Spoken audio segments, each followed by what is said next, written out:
Hola, ¿qué tal? Una vez más, buenos días. Estamos restableciendo la señal. Se nos había ido, pero una vez más aquí estamos con el tema sobre las características del amor de Dios. Hoy veremos 3 características del amor de Dios. Ya habíamos iniciado, solamente estamos reiniciando otra vez la transmisión en vivo. Y bueno, gajes del oficio que de repente llegan a pasar.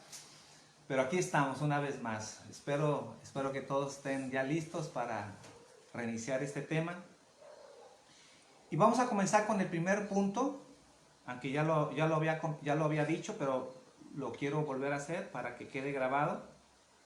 Entonces, en primer lugar, hablando sobre algunas características del amor de Dios, Dios no tiene atributos dominantes. ¿Y por qué decimos esto? Porque se ha puesto el amor de Dios como un atributo dominante sobre los demás. Como si Dios solamente estuviera conformado en su totalidad por amor y un poquito de los demás atributos de Dios.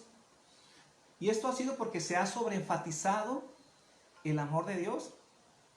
Entonces se llega a pensar que el amor de Dios es más importante que otros atributos, porque en cierta forma la Biblia lo reseñala mucho. Pero cuando la Biblia habla mucho del amor de Dios, no lo hace porque sea el atributo más importante, sino porque hace un contraste con nuestra moralidad. Porque nosotros somos personas que no amamos, o somos personas que tendemos a hacer lo malo. Entonces cuando la Biblia resalta el amor de Dios, hace ese contraste para que nosotros veamos cómo es que Dios tiene paciencia, cómo Dios desborda su misericordia pese a nuestros pecados, pese a nuestra maldad, y muestra ese amor para que el hombre pueda proceder al arrepentimiento. Pero la Biblia no lo hace porque el amor sea lo más importante. Entonces, debemos de entender que no es amor, entonces, que justo o que santo. Tampoco está conformado por porcentajes de cada uno de sus atributos, de tal manera que la suma de cada uno de los atributos formen a Dios. Todo lo que hay en Dios, todos sus atributos son plenos. No hay entonces atributos dominantes. En este caso no es que Dios sea más amor que santo o que sea más amor que justo. En realidad Dios no posee porcentajes. Por ejemplo, a diferencia de los seres humanos, nosotros no somos plenos.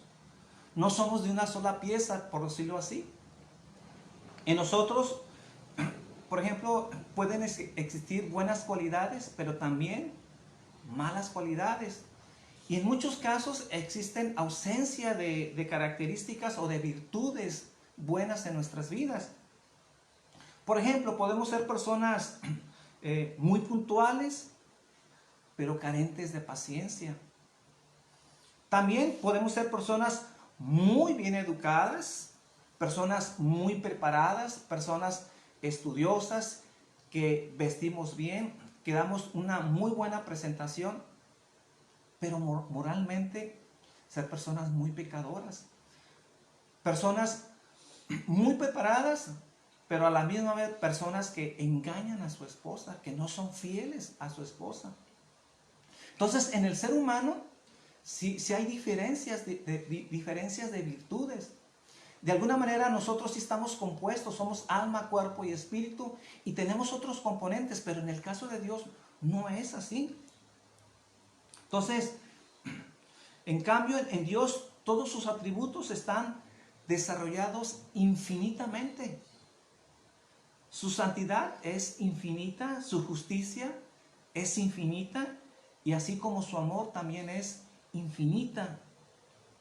Entonces, es verdad que la Biblia resalta el amor de Dios por encima de otros atributos, pero no porque nos esté diciendo que sea más importante, sino porque hace un contraste de nuestra maldad. Al Dios mostrarnos su amor, al Dios revelarnos su amor, nos hace ver que aun cuando somos personas pecadoras, que no merecemos su gracia, que no merecemos su amor, Dios muestra esa bondad hacia la humanidad. ¿Y cómo lo muestra? Como muchos lo han denominado su gracia común. Cuando decimos que Dios tiene un amor hacia la humanidad o un amor universal, entonces eso es un amor incondicional que no se fija si son creyentes o no creyentes, si son personas pecadoras o si son personas santas. Dios tiene un amor universal en donde Dios manda su sol, Dios manda su lluvia, Dios no hace distinción de personas, Dios da el aire, Dios da el oxígeno por igual. Y esta es una manera entonces en donde Dios muestra su amor. Pero no hay que confundirnos. El hecho de que Dios muestre su amor, muestre su gracia, muestre su bondad, y aun cuando nos da la lluvia y nos da el sol, pecadores o no pecadores, eso no significa que Dios justifique nuestra maldad y justifique nuestro pecado. Entonces no debemos de desviar o de malentender el amor de Dios en nuestras vidas. Entonces, la manera correcta de entender sus atributos es bajo la luz de la doctrina de la divinidad, de la divina simplicidad. Ese es un atributo que hace como un año yo lo compartí con ustedes. Tal vez algunos puedan recordar este atributo de la divina simplicidad. Y por recordar un poquito de esto, esta doctrina establece que Dios no posee partes. Dios no está compuesto de un poquito de una cosa, un poquito de otra, un poquito de justicia, un poquito de bondad, un poquito de amor. En realidad, Dios es una sola pieza. Por ejemplo, a diferencia de un avión está compuesto de millones de partes. Y ese avión, por la manera en que está conformada, es susceptible a fallas. Si una de esas piezas fallara en un avión, inclusive puede ser mortal, puede ser que ese avión deje de volar. En el caso de Dios, Dios no está conformado por partes, de tal manera que si una parte de Dios no está bien o no funciona bien, entonces Dios fuera incompleto, Dios no se ajustara a su ser, o tuviera un padecimiento de algo de tal manera que dejara de ser un poquito Dios. En el caso de Dios, debemos de entender que Dios es un ser espiritual, un solo Dios, un solo ser, una unidad. Es una sola unidad. Entonces, en realidad, todo lo que conocemos de Dios es una sola unidad. Todo en Dios es uno. Todo en Dios es uno. Entonces, Dios no está conformado por porcentajes, sino todo lo que Dios en Él hay es completo. Dios es amor, tenemos que entender que todo su ser es amor, pero a la misma vez cuando decimos que Dios es justo, Dios es pleno en todo su ser, Dios es justo. Y cuando pensamos en su santidad, Dios es santo plenamente. Simplemente nosotros, para entender a Dios, para tener un poquito de la grandeza de Dios, pues nosotros hacemos esas subdivisiones para poder entender la grandeza de Dios, pero en realidad Dios es un todo. Todo lo que entendemos de sus atributos, que Dios es omnisciente, Dios es santo, Dios es bondad, en realidad Dios es uno. Entonces no debemos de entender que está compuesto de muchas piezas o de porcentajes. Entonces todo en Dios es uno solo. El segundo rasgo del amor de Dios es que Dios es impasible. Dios es impasible. Esto significa que no es afectado por sus sentimientos o emociones que también cambien su estado de ánimo, a diferencia del ser humano. Nosotros sí somos personas que cambiamos, somos personas volubles. Depende de nuestro estado de ánimo, es como nosotros reaccionamos con los demás. En el caso de Dios, decimos que Dios es impasible. ¿Y por qué podemos afirmar eso? Que Dios es impasible, que Dios no se mueve por las emociones, que Dios no se mueve por las circunstancias, porque la Biblia dice que Dios es inmutable. Y cuando decimos que Dios es inmutable es que Dios no cambia, Dios no tiene variación. Dios es Dios hace 1000 años, Dios fue Dios hace 2000 años y el día de hoy sigue siendo Dios. Dios no cambia. Y si llegan a pasar 100 años o 1000 años después, Dios seguirá siendo el mismo. En Dios no hay transformación, en Dios no hay cambios, en Dios no hay un mejoramiento. No es que Dios se esté perfeccionando, sino Dios es infinitamente perfecto, de tal forma que debemos de entender que en Él no hay cambios en absoluto. Entonces, Dios no es movido por las circunstancias. Todo está bajo su absoluto control. Esto significa que en Dios no hay imprevistos. Dios no está pensando en la humanidad, en todo lo que está sucediendo, de tal manera que a veces se le salga de control y Dios tenga un plan A, un plan B, un plan C, para que entonces Dios pueda ejercer su soberanía y pueda establecer qué es lo que Dios quiere que acontezca en este mundo. Dios no está nervioso, ni está pensando a ver si algo se le sale de las manos.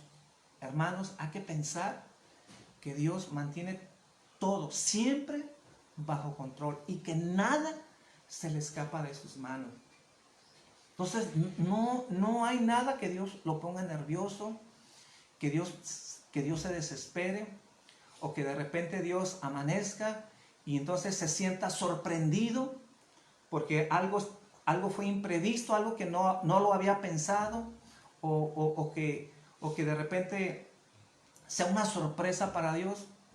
Dios todo lo sabe, Dios todo mantiene bajo control y no hay nada, ninguna partícula, como muchas veces hemos dicho, que se escape bajo su dominio y bajo su control. Todo Dios lo sabe a la perfección. Dice Malaquías capítulo 3, versículo 6, porque yo Jehová no cambio, por eso vosotros, oh hijos de Jacob, no habéis sido consumidos. Lo que Dios dice, lo que Dios promete, lo que Dios es, siempre tendremos a ese Dios. Entonces, cuando hablamos de Dios, cuando estudiamos a Dios, no es que estemos cada día actualizándonos de Dios, porque Dios sigue cambiando, Dios se sigue transformando. No es así. Si nosotros estudiamos, si nosotros nos aplicamos en las Escrituras, es porque en realidad no hemos alcanzado a comprender, ni nos alcanzará la vida, ni nos alcanzará toda la eternidad para llegar a comprender quién es Dios, pero no porque esté cambiando, sino simplemente porque Dios es tan infinito, tan grande, que no bastará la eternidad para seguir conociendo a Dios. Pero algo que debe quedar muy bien claro es que Dios no cambia. Y si Dios no cambia, entonces podemos decir que Dios no se deja afectar por los sentimientos o por las emociones. Cuando hablamos de esto, cuando hablamos de esta característica de Dios, que Dios es impasible, como si Dios no tuviera sentimientos, a mucha gente le asusta esto. ¿Cómo es que Dios no tiene sentimientos? No, claro que tiene sentimientos. Claro que Dios tiene amor. Cuando hablamos del amor estamos hablando de un sentimiento. Entonces, pero cuando decimos que Dios es impasible, en realidad eso nos conviene a cada uno de nosotros. ¿Y por qué digo que nos conviene? Porque si Dios amara por reacción, si Dios amara por efecto, entonces en realidad no tendría ninguna razón o ningún motivo para podernos amar. ¿Qué reacción o qué motivos podría encontrar en el ser humano? ¿Qué motivos pudiera encontrar en la humanidad que está empecinada a ser personas obstinadas a vivir en el pecado? ¿Qué Dios pudiera encontrar en el ser humano para desbordar su amor? En realidad no hay nada. Por eso digo que cuando decimos que Dios es impasible, nos conviene, porque Dios no es movido por algo en nosotros de tal manera que lo pueda estimular a amarnos. Porque si en verdad buscamos algo en nuestro ser o buscamos en la humanidad que pudiera haber en nosotros que Dios lo estimulara a amar, en realidad no existe nada para hacerlo. Entonces, si fallas el día de hoy, o si fallaste el día de ayer, eso no significa que el día de hoy Dios te ame menos. Por eso digo que nos conviene que Dios sea impasible. Porque si tú fallaste, si ayer pecaste, entonces tal vez tú amaneciste sabiendo que no hiciste bien, a lo mejor no has arreglado tu situación, sigues en esa falta en tu vida o en ese pecado en tu vida y tu conciencia no te deja, te sientes incómodo. Y por un lado eso está bien. El no sentirnos bien, el sentir que hicimos una falla, el reconocer que fallamos, eso es una buena señal. Pero eso no significa, mi hermano, que porque fallaste y porque cometiste tal vez algún pecado, el día de hoy Dios te ame menos, ¿no? Dios continúa amándote porque el amor que Dios ha desbordado, hay que entender esto, sobre sus hijos, en este caso, no sobre la humanidad. Hace rato hablé de que Dios tiene un amor universal, pero también Dios tiene un amor en grados. Dios no ama igual a la humanidad que a sus hijos. Ama a la humanidad, sí, ama a la humanidad y tiene una gracia común. Dios bendice a la humanidad. Pero hay un amor diferente y ese es un amor en grados. Y que en el caso de sus hijos, de aquellos que se han convertido, que han nacido de nuevo, Dios tiene un amor muy diferente. Y sobre ellos tiene un amor eterno. Ese es un amor en donde Dios nunca deja de amarnos. Hermanos, qué bendición al entender este atributo de Dios. Cuando Dios desborda su amor, cuando Dios decide amarnos, pues Dios tiene un amor infinito que no cesa, nunca deja de cesar, pese a nuestras fallas, pese a nuestros errores, que seguimos siendo personas imperfectas, que no dejamos de crecer y que también no dejamos de pecar. Dios continúa amándonos. En cambio nosotros sí somos personas cambiantes. Un día prometemos una cosa y otro día nos retractamos. Un día decimos amar a nuestra esposa, estamos dispuestos a hacer todo, a dar nuestras vidas, pero otro día nos queremos divorciar. Nosotros sí somos personas volubles, personas cambiantes. Un día prometemos todo y otro día nos deshacemos de nuestras promesas. Decimos que no dijimos lo que dijimos. Entonces, su amor es impasible porque no existe ningún acto que podría hacerlo más amoroso. ¿Y por qué es esto, mis hermanos? ¿O por qué digo esto? Porque el amor de Dios siempre está en su máxima potencia. Nunca en Dios hay carencia de amor. Entonces, Dios siempre está en su máxima potencia. Por eso decimos que no hay nada en Dios o no hay nada que nosotros podamos hacer que lo pueda hacer más amoroso. Porque Él siempre está en su máxima expresión de amor. Entonces, ¿qué nos hace entender esto? Bueno, Él nos ama y no como muchos creen o como muchos llegan a pensar que Dios nos ama porque te convertiste a Él, porque lo recibiste en tu corazón y entonces, como hiciste un buen acto, entonces Dios empezó a amarte. No tiene nada que ver tu conversión. De hecho, ya hemos hablado que antes de la fundación del mundo, antes de que nosotros existiéramos, Dios decide amarnos. Pero también quiero aclarar algo.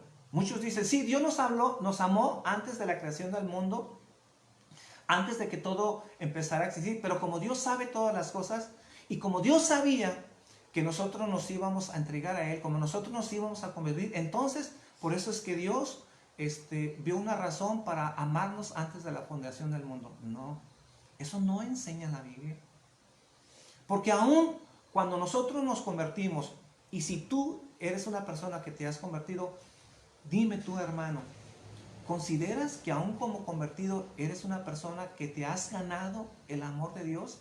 ¿Que Dios tiene suficiente razón para desbordar su amor en ti? que eres una persona tan perfecta, una persona tan amorosa, que en realidad Dios tiene razón suficiente para podernos amar, aún siendo personas convertidas, personas que ya no practicamos el pecado, seguimos siendo pecadores, mi hermano. Dice Juan, si alguno dice que no ha cometido pecado, miente. Le hacemos a él mentiroso. Y Juan le está hablando a cristianos, no está hablando a inconversos. Le está diciendo, aún los conversos, aquellos que han nacido de nuevo, no podemos decir que no tenemos pecado. Por eso tenemos abogado ante el Padre a Jesucristo el justo. Seguimos teniendo necesidad de un intercesor en nuestras vidas que nos siga limpiando de nuestras maldades. Porque aún es cierto que un cristiano, una de las características de un cristiano es que no debe de practicar el pecado. Pero aunque no practica el pecado, sigue siendo un pecador. Y no nos ganamos el amor de Dios. Dice 2 Timoteo 2:25. 2 Timoteo 2:25, que con mansedumbre corrijan a los que se oponen, por si quizá Dios les conceda que se arrepientan para que conozcan la verdad. Fíjense lo que está diciendo aquí Pablo. El arrepentimiento es algo que Él nos concede. Si cada uno de nosotros procedimos al arrepentimiento, es porque Dios nos lo concedió.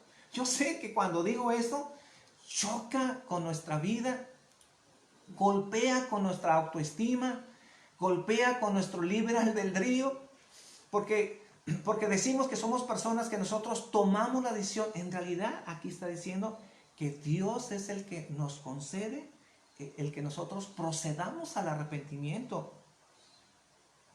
Entonces Él no nos amó porque nos convertimos. La Biblia dice que Él nos amó aún cuando estábamos en nuestros pecados, cuando no existía ninguna razón para que Dios pudiera derramar su amor en nuestras vidas. Dice Romanos 5:8, un versículo que me encanta, Romanos 5:8, mas Dios muestra su amor para con nosotros, en que siendo aún pecadores, Cristo murió por nosotros. Cuando estábamos envueltos en nuestro pecado y en nuestra maldad, cuando no estábamos pensando a Dios, cuando ni siquiera había una intención de amar a Dios, de obedecer a Dios, de poder agradar a Dios, cuando estábamos revolcándonos en nuestros pecados, Dios decide amarnos mandando a su Hijo. Como dije al principio, bueno, lo dije en la transmisión primera que fue fallida, pero les recordé un canto que dice, ¿cuánto nos ama al Señor? Que es lo que estamos leyendo en Romanos 5:8. ¿Cuánto nos ama el Señor? ¿Qué más? Él dio su Hijo, dice este canto. Él dio su Hijo. ¿Qué más pudo dar? ¿Cómo es que Él nos mostró su amor?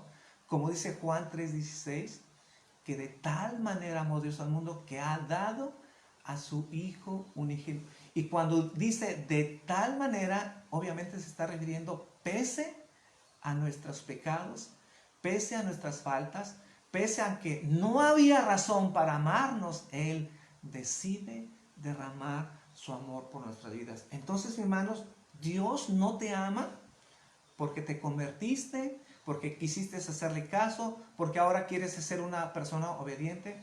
No, Él nos amó aún cuando nosotros no le amábamos. Aún dice Pablo en 2 Corintios 3:5, aún como cristianos, con todos nuestros logros, no es por nuestra capacidad. Todo lo que logramos, todo lo que somos, todo lo que logramos hacer ahora que hemos nacido de nuevo, es gracias a Él. Dice 2 Corintios 3:5, 2 Corintios 3:5, no que seamos competentes por nosotros mismos para pensar algo como de nosotros mismos, sino que nuestra competencia, dice, proviene de Dios. En otras palabras, si somos capaces de lograr algo o de hacer algo, es porque esa competencia proviene de Dios. Dios nos ha dado esa capacidad para poder ser lo que hoy somos. Ni siquiera podemos jactarnos de que nosotros somos capaces de lograr un cristianismo o de llegar a acercarnos a Dios por nuestra fuerza o por nuestras capacidades, sino porque esa capacidad viene de Dios. Me gusta cómo dice la Biblia en lenguaje sencillo. Déjenme leerlo. La Biblia en lenguaje sencillo, 2 Corintios 3:5, dice así: pero nosotros no somos capaces de hacer algo por nosotros mismos. Es Dios quien nos da la capacidad de hacerlo. Como dice el dicho, más claro que el agua, no hay, mi hermano, no hay. Si somos capaces de hacer las cosas, es porque Él nos da la capacidad.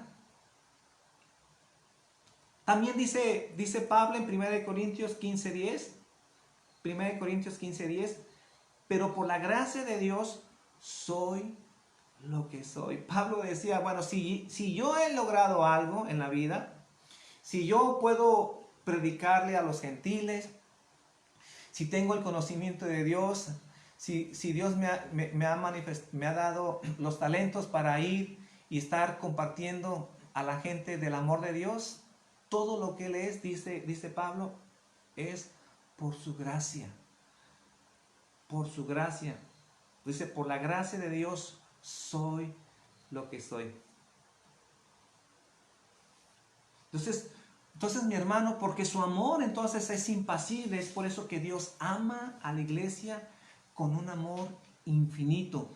Pese a nuestras fallas y a nuestros errores, su amor siempre es constante, siempre fluye, nunca se detiene y nunca se va a detener.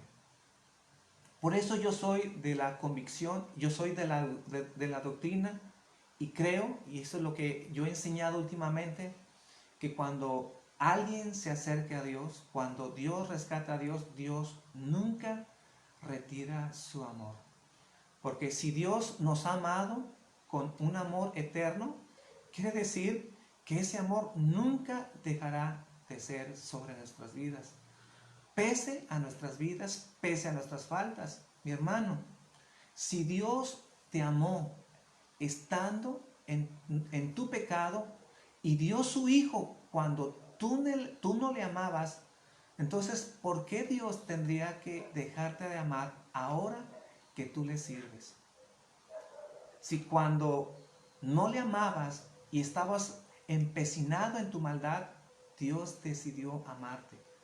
¿Cuánto menos ahora, mi hermano, que Dios nos ha dado la oportunidad de proceder al arrepentimiento y de acercarnos a Dios? Dios jamás va a retirar su amor. No por nosotros, no depende de nuestras obras. Y yo sé que muchos se confunden con esto, porque, entonces, si no depende de nosotros, entonces comamos y bebamos y revolquémonos en el pecado, porque sea como seamos, entonces Dios nos va a amar. No, porque no hemos entendido lo que es nacer de nuevo. Y obviamente no voy a hablar de este tema, pero quien ha nacido de nuevo es una persona que no quiere revolcarse en el pecado. Pero una persona que no ha nacido de nuevo, entonces sí quiere revolcarse en el pecado. Y aunque sabemos que hemos nacido de nuevo, y aún en nuestras fallas, y pese a nuestros errores, entendemos que Dios no nos ama por nuestros esfuerzos, que Dios no nos ama por nuestros logros, sino porque Él decidió amarnos. Y como dije anteriormente, eso nos conviene. Entonces, a pesar de nuestras fallas y a pesar de nuestros errores, Él siempre muestra un amor constante hacia su iglesia. Dice Efesios capítulo 5, versículo 28. Efesios 5, 28. Así también deben de amar los maridos a sus mujeres como a sus propios cuerpos. El que ama a su mujer, a sí mismo se ama. Porque nadie aborreció jamás su propio cuerpo, sino que lo sustenta y lo cuida, así también como Cristo a la iglesia. Aquí Pablo pone un ejemplo muy hermoso de cómo debe ser el amor hacia los demás. Y les dice a los maridos, maridos, amen a sus mujeres como a sus propios cuerpos. Dice, el que ama a su mujer, a sí mismo se ama. Si somos personas, y más si somos creyentes, que nos molesta a nuestra esposa, si estamos inclusive pensando en divorciarnos de nuestra esposa, y te dices cristiano, si eres una persona que no amas a tu esposa, aborreces a tu esposa, aquí la Biblia nos está diciendo, en realidad eres una persona que no te amas a ti mismo. ¿Cómo demostramos el amor hacia nosotros mismos? No desbordando todo hacia nosotros, no. Cuando nosotros demostramos el amor hacia los demás. Cuando demostramos el amor hacia nuestras esposas. Si no amamos a nuestras esposas, Pablo nos está diciendo es que tú no te amas a ti mismo. Porque dice Pablo, porque nadie aborreció jamás a su propio cuerpo. Entonces, Pablo está diciendo que cuando nosotros amamos a nuestras esposas, lo estamos amando como si fuera esa esposa nosotros mismos. Que ya dije el domingo pasado que va a ser un tema más adelante que voy a estar platicando de cómo es que nosotros tenemos que amarnos a nosotros mismos. Pero cuando nos amamos a nosotros mismos, no significa que desbordamos todo hacia nosotros de tal manera que el centro, que todo lo que gire el mundo gire alrededor de nosotros, porque ese es un error. A veces no entendemos cómo amarnos a nosotros mismos. Y entonces caemos en un narcisismo, caemos en un error de tal manera que nos llegamos a amar más a nosotros mismos que a Dios mismo. Entonces hay una manera correcta de amarnos a nosotros mismos. Pero aquí Pablo nos está diciendo que una manera de amarnos a nosotros mismos es demostrar el amor hacia los demás. En este caso está poniendo el ejemplo de nuestras esposas. Pero lo que quiero resaltar es el versículo 29. Dice, porque nadie aborrece jamás a su propio cuerpo, sino que lo sustenta y lo cuida, así como también Cristo a la iglesia. Entonces, a pesar, está diciendo aquí Pablo, si nosotros nos amamos a nosotros mismos, entonces nosotros cuidamos nuestro cuerpo, esté como esté. Si nuestro cuerpo de repente presenta una herida, presenta una mancha, si de repente no nos gusta el dedo gordo, o de repente no nos gustan nuestras manos, o no nos gusta nuestro ojo, esté como esté, nosotros lo cuidamos y lo sustentamos porque es nuestro cuerpo. Y como esté en nuestro cuerpo, entonces nosotros lo cuidamos. Y más que ahora que somos cristianos, entendemos que nuestro cuerpo es templo del Espíritu Santo. Entonces, sabemos que a veces no somos personas agraciadas, a veces somos personas chaparras, o como yo, que de repente mi pelo no se acomoda, pero aprendemos a amarnos y aceptarnos tal como Dios nos ha hecho. Pero ese ejemplo nos lo está poniendo porque dice así como también Cristo a la iglesia. ¿Y qué está diciendo de la iglesia? Bueno, la iglesia puede ser una iglesia no perfecta, una iglesia que sigue teniendo errores, una iglesia que de repente tiene deficiencias, no termina de crecer, no termina de madurar, pero Dios ama a su cuerpo, Dios ama a su ser, porque es parte de Él mismo. Dios ve a su iglesia como su propio cuerpo. Entonces, ¿por qué digo que Dios ama a su iglesia pese a sus errores? Porque es la manera en que Cristo nos enseña a amar a los demás. Amar a los demás como si fuera nosotros mismos. Y de esa misma manera Dios ama a la iglesia como si fuera su propio cuerpo. Como si fuera su propio. En tercer lugar, el amor de Dios es santo. El amor de Dios es santo. Entonces, a la gente le gusta el tema del amor, pero no le fascina el tema de la santidad. Nos encanta todo lo que tenga que ver con el amor de Dios, pero cuando ya se habla de la santidad de Dios, es un tema que de repente no gusta, porque hablar de la santidad de Dios es hablar de la pureza, es hablar de no ser practicantes del pecado, de no andar en la maldad. Entonces, como dije anteriormente, Dios tiene un amor universal Dios muestra su amor al mundo. Dios ama al mundo, pese a su pecado, pese a su maldad. Dios bendice dándoles el sol, dándoles la lluvia, aún a los más pecadores. Pero eso no significa que tolere y que apruebe la maldad de la humanidad. Porque a veces eso ha confundido a mucha gente. ¿Qué acaso Dios no ama a la humanidad? ¿Qué acaso Dios no es un Dios amoroso? Sí, Dios mantiene un amor universal, pero eso no significa que tolere la maldad y el pecado del ser humano. Juan enseñó que Dios es amor. Juan enseñó que Dios es amor. Si hay alguien que habló del amor de Dios, fue Juan. Juan es un hombre que se tiene catalogado como un hombre con sentimientos, un hombre que fue cercano a la vida de Jesucristo. Fue un hombre en donde Jesús amó de una manera muy especial a Juan. Fue un hombre muy cercano.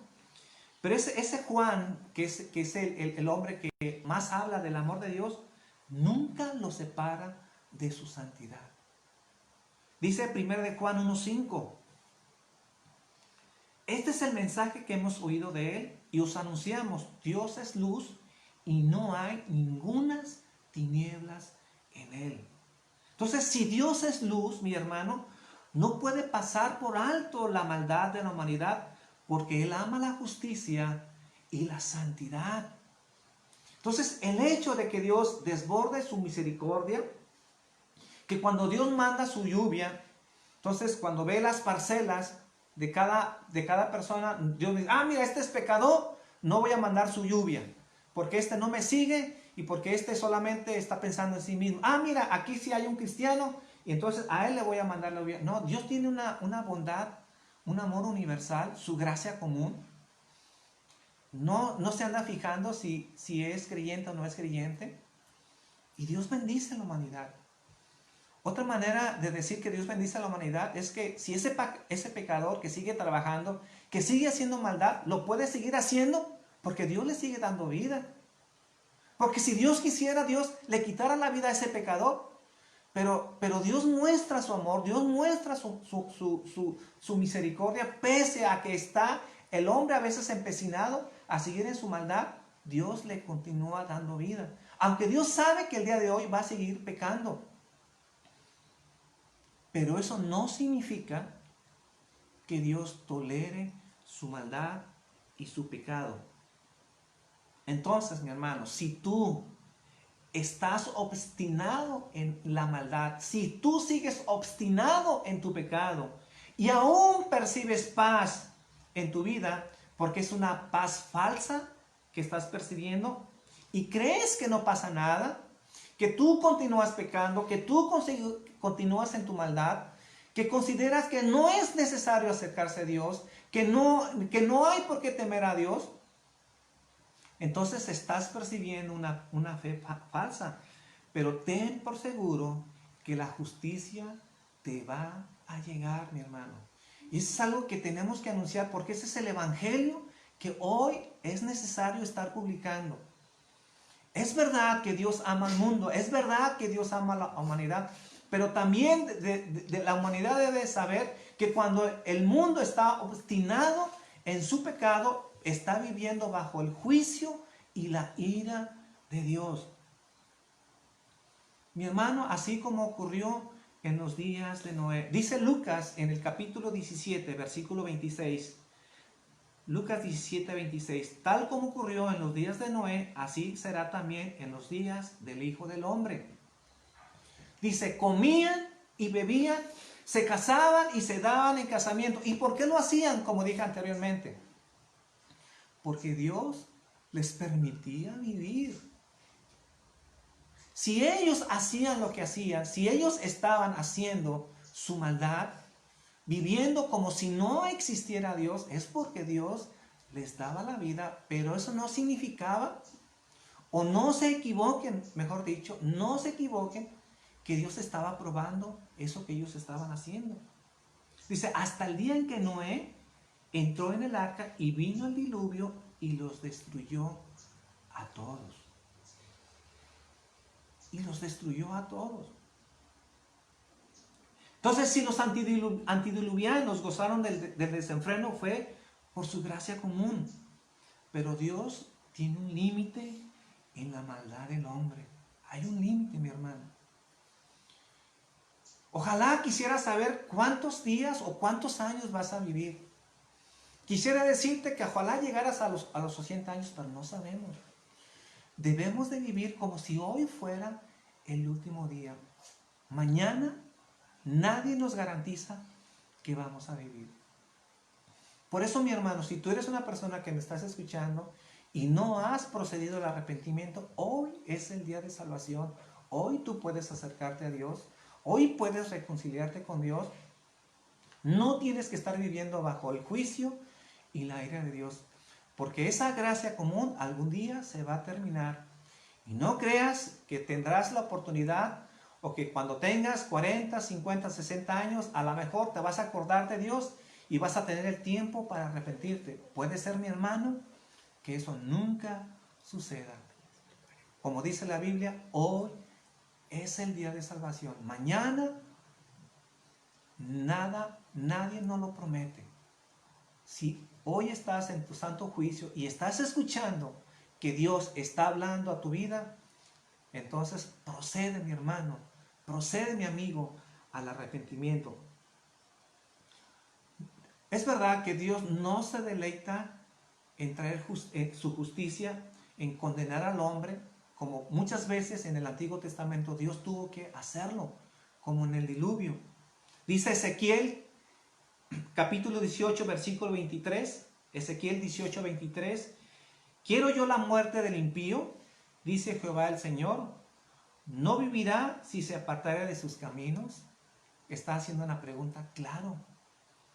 Dios no desea la muerte del impío. Dios está esperando, si el día de hoy, tu hermano, que continúas pecando y sigues en vida, si Dios te permite hoy seguir viviendo, es porque te está dando la oportunidad a que puedas proceder al arrepentimiento. No desperdicies la oportunidad que Dios nos está dando. Entonces es por su amor santo que nos hace la invitación a venir a Él y arrepentirnos de nuestros pecados. Y también a ti, mi hermano, que también ya has conocido a Dios.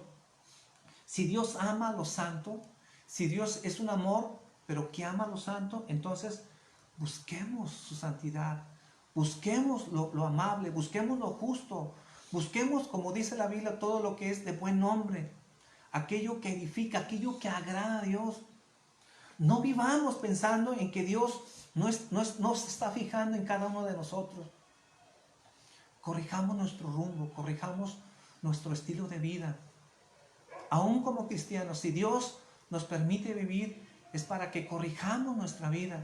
Si tenemos deficiencias, si somos personas que no le hemos buscado, si nos hemos desviado, si pasamos más tiempo en las cosas del mundo que en las cosas espirituales, es para que podamos corregir si Dios nos permite vivir.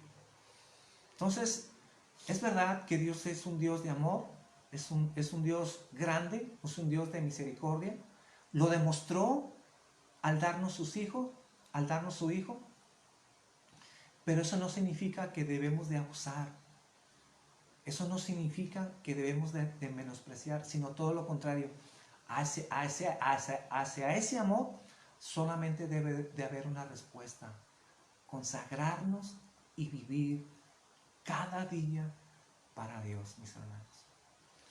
La próxima semana continuaremos con otras 3 características del amor de Dios. Yo espero que estos temas puedan ampliar y abrir nuestro panorama de lo que significa el amor de Dios y también de lo que no significa. Yo hago una invitación a que si tú me escuchaste y eres una persona que no estás convencida de que vas al cielo, pues hoy es la oportunidad de que puedas arrepentirte, de que puedas acercarte a Dios. Y quiero comenzar haciendo esta oración. Señor, te doy gracias por tu amor, te doy gracias por tu misericordia. Si hay alguien que está escuchando este mensaje y considera, Señor, que su vida su forma de vivir, su estilo de vida, no da evidencia de que ha nacido de nuevo. O si aún reconoce, Señor, que es una persona que no ha procedido al arrepentimiento, que esta mañana, Señor, tú puedas tocar su vida, puedas tocar su corazón, Señor. Que puedas abrir ese entendimiento, Señor, para que puedan ver la maldad, Señor, el pecado en sus vidas que nos separa de ti, Señor. Que esta mañana, Señor, este mensaje de amor pueda tocar la vida de la gente, aquellos que siguen perdidos, aquellos que siguen obstinados en su maldad, aquellos que están separados de Dios y que aún han decidido no creer en ti, Señor, y decirse ateos, Señor, pero no porque en realidad, Señor, sepan, Señor, conscientemente de que tú no existes, sino porque eso es lo más cómodo para ellos, porque esa es la forma de escapar de ti, Señor. Te pido que esta mañana, Señor, tú puedas hablarles, Señor. Este mensaje pueda tocar lo profundo de su corazón, Señor, y que tu luz venga a sus vidas para que ellos puedan ver, Señor, que separados de ti, Señor, nada podemos hacer, Señor. Te doy gracias, Señor, muchas gracias esta mañana. Pues mis hermanos, que Dios me los bendiga, que pasen un bonito domingo y si Dios quiere, próximo domingo a la misma hora, aquí estaremos y que el amor de Dios cubra sus vidas y sus familias en el nombre de Jesús. Hasta luego.